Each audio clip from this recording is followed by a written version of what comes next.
me? Because it's a game that they play. It's a game. And then they'll talk about the suburban schools being funded so much better than the city schools.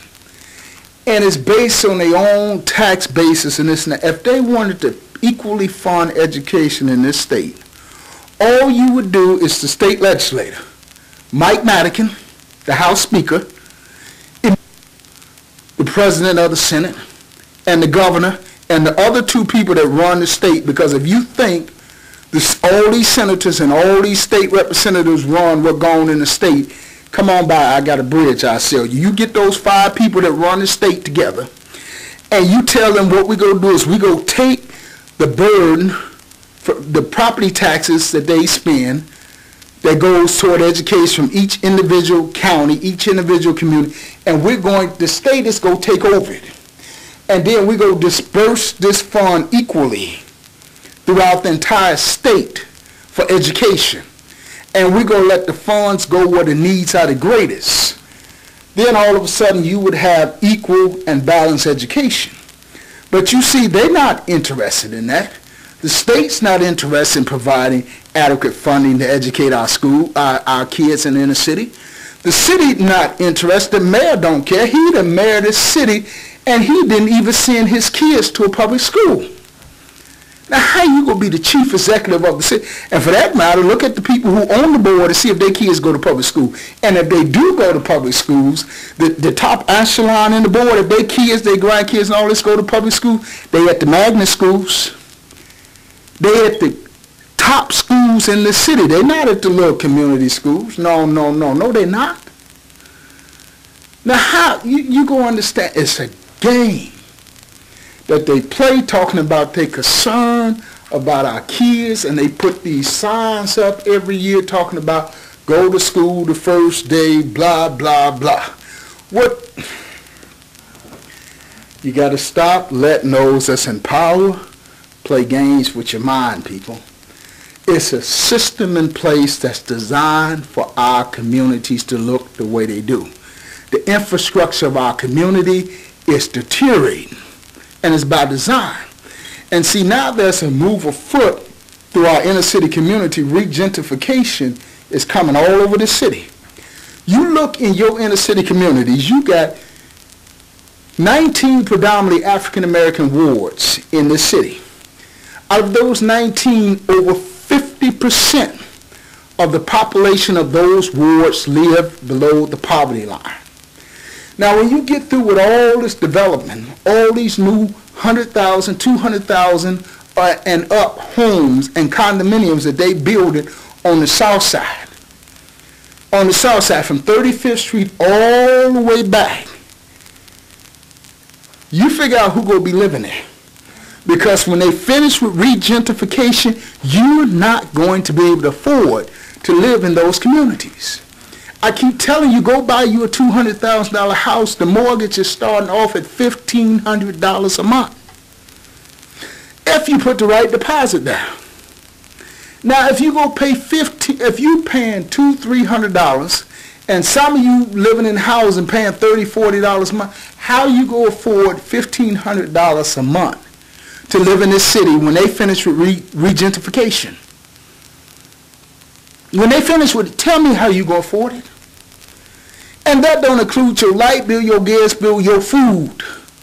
And when the mayor get through with this tax, this property tax that he's trying to ease in under the radar on the people, you better watch it. You better call your alderman, because I had one friend that called me. He said, man, if the mayor get this tax, that's going to take my mortgage up another $100 a month. At least $100 a month. Now, how you going to live in this city when they get through regentrification? And when they get through raising the taxes, more of y'all better listen to me, because more of you people out there that's listening to me that love this mayor, that put him back in at record numbers, when he get through taxing the hell out of you all over this city, because he got red lights all over the city, I'm sorry, they're to reduce traffic accidents in the city while they generate over $45 million a year in income for the city. When he get through taxing the hell out of you with red lights, Now he getting ready to hit you. He working on hitting you with a property tax. He go run y'all out of the city because some more y'all go lose your house because you can barely struggle through the mortgage now to pay your gas, your light. Some of you had to pay mortgage and sit there with no gas in the winter. Some of you had to pay mortgage and sit there with no lights. And when the mayor get through taxing y'all, and these 50 aldermen, and your black aldermen and your Hispanic aldermen get through voting with Master Richie, some more you gonna lose your house. And it's gonna make it easier when they get through regentification all over the city to take your property because you gonna lose it. And they go take over it. These developers go buy it. They go tear it down, and they go build something else, a bigger house in there for more money, and you're going to be out of luck. They'll let y'all all run out to the suburbs, and then they go let the suburbs go, and y'all going to be out of luck. So see, you got to understand there's a system in place. And you got leadership that you elect to represent you. You got community leaders that you look to. And you got churches, that's preachers that's supposed to be, everybody then got theirs and they ain't concerned about the next man. But the social and economic condition of our inner city communities are by design. You go believe me after a while. You go believe me after a while when I tell you that the social and economic conditions of the deterioration of the infrastructure of our inner city communities, the social and economic conditions in our inner city communities that have blacks as over 50% of the minority population in this city being unemployed, over 20,000 homeless families in this city. You gonna believe me when I tell you after what? There's a system in place. We're giving TIF dollars, tax increment dollars, that's supposed to go into poor and impoverished communities to help develop them. The mayor giving them to his friends.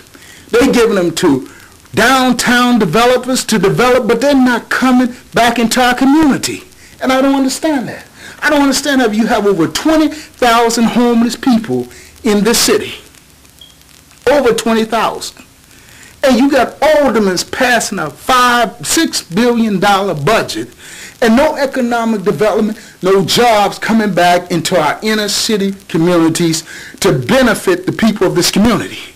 And then you got people that will get in an outrage across this city, across this country about Michael Vick and some dogs. And here you got inhumane treatment of human beings in this city. We will spend millions and billions of city dollars, of county dollars and state dollars to fund Brookfield Zoo, the John G. Shedd Aquarium, Lincoln Park Zoo. Y'all don't hear me? To feed these animals. These animals in the zoo are provided better than those humans in this city that have need. We got a Shedd Aquarium, we got a museum, we got zoos that they got heated tanks of water. They spend millions of dollars feeding these animals the best food. They got a full-time staff on hand to provide medical attention to these animals in the zoo, in this city, in this state, in this country. And the Shedd Aquarium, we got all these animals in there. We feed them, we import them, we spend millions of dollars, and we will take a human being off the streets, put him in a shelter in this city, and by 6 o'clock in the morning, he got to be out of that shelter. The mayor then ran him out of the airport because he don't want people coming in town and tourists and seeing homeless people in the airport, so they can't go in the airport. He ran them out of the Greyhound bus station because he don't want that image of the city. And then they running them out of Walker Drive, so now you got them all over your community, crackheads, homeless, people in need. And there's no concern by the leadership, no concern by this mayor, no concern about the government. I don't see the aldermen, I don't see the state representatives, I don't see the state senator, I don't even see the churches being concerned about the plight of the homeless in this city, but we would put up a fight and put a man in jail by saying he was inhumane to some dogs.